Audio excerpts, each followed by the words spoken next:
కళ్ళు గుడాలు పోసిన రోజే మా పెద్దనాడికి కూడా మొక్కేది ఉండే అనమాట.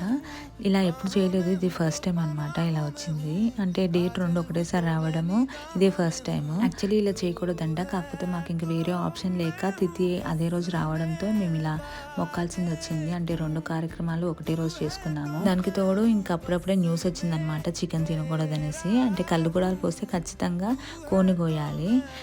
అంటే కొంతమంది చికెన్ వండుకొని కూడా మొక్కుతారు, కానీ పెద్దమ్మ వాళ్ళు ఎప్పటి నుంచో ఇలా కోడిని కోస్తారంట కళ్ళు గుడాలు పోసేటప్పుడు. దానికోసం అనేసి ఇంకా అనే చేసేది ఏం లేక నాటుకోడిని అయితే తెప్పించాడు. ఫస్ట్ మేము కళ్ళు గుడాలు పోసి దేవుడికి మొక్కిన తర్వాతనే నాన్న దగ్గర స్టార్ట్ చేసామన్నమాట.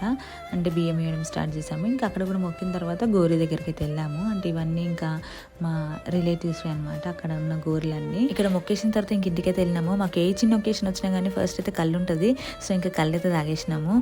దీని ఫుల్ లెంత్ బ్లాగ్ వచ్చేసి నేను కింద ట్యాగ్ చేస్తాను, ఎవరికైనా ఇంట్రెస్ట్ ఉంటే మాత్రం చూసేయండి. అండ్ ప్లీజ్ సబ్స్క్రైబ్ కూడా చేసుకోండి.